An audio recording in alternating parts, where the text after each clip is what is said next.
ಗೋಪಾಲ್ ಮತ್ತು ರಾಜು ಒಂದೇ ಬೀದಿಯಲ್ಲಿ ವಾಸಿಸುತ್ತಿದ್ದರು. ರಾಜು ಬಹಳ ಐಶ್ವರ್ಯವಂತನು ಹಾಗೂ ಜಿಪುಣನಾಗಿದ್ದನು. ಅವನು ಯಾರಿಗೂ ಸಹಾಯ ಮಾಡುತ್ತಿರಲಿಲ್ಲ. ಒಂದು ದಿನ ಅವನ ಹೆಂಡತಿ ಹೊರಗೆ ಹೋದಾಗ ಬಜಾರಿನಲ್ಲಿ ತನ್ನ ಚೀಲವನ್ನು ಕಳೆದುಕೊಂಡಳು. ಅದರಲ್ಲಿ ಅವಳು 5 ಬಂಗಾರದ ಬಳೆಯನ್ನು ಇಟ್ಟಿದ್ದಳು. ಮನೆಗೆ ಹಿಂತಿರುಗಿದ ಮೇಲೆ ಅವಳು ಗಂಡನಿಗೆ ಹೇಳಿದಳು. ಅವನು ಬಹಳ ಸಿಟ್ಟಿಗೇರಿದನು ಮತ್ತು ಅಸಮಾಧಾನಕ್ಕೊಳಗಾದನು.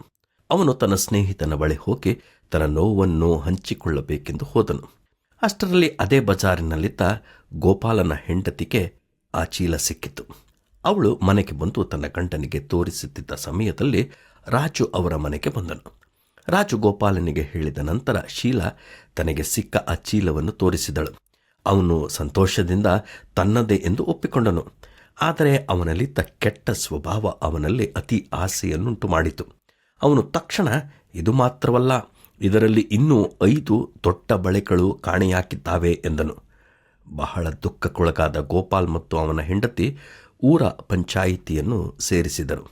ಯಾಕಂದರೆ ಅಲ್ಲಿ ನ್ಯಾಯವಾದ ತೀರ್ಪು ಸಿಗುತ್ತಿತ್ತು ಮತ್ತು ಆ ನ್ಯಾಯ ನಿರ್ಣಯವೇ ಕೊನೆಯದಾಗುತ್ತಿತ್ತು. ಪಂಚಾಯತಿನ ಅಧ್ಯಕ್ಷರಿಗೆ ರಾಜು ಬಗ್ಗೆ ಚೆನ್ನಾಗಿ ತಿಳಿದಿತ್ತು. ಅವರು ರಾಜುವಿಗೆ, ಇದು ನಿನ್ನ ಹೆಂಡತಿಯ ಚೀಲವೇ ಎಂದು ಕೇಳಿದ್ದಕ್ಕೆ ಅವನು, ಹೌದು, ಆದರೆ ಅದರ ಒಳಗಿರುವುದು ನನ್ನ ಹೆಂಡತಿಯ ಬಂಗಾರವಲ್ಲ. ಯಾಕಂದರೆ ನನ್ನ ಹೆಂಡತಿ 10 ಬಳೆಯನ್ನು ಅದರಲ್ಲಿ ಇಟ್ಟಿದ್ದಳು ಎಂದು ಗೊಂದಲಕ್ಕೊಳಗಾಗಿ ಹೇಳಿದನು.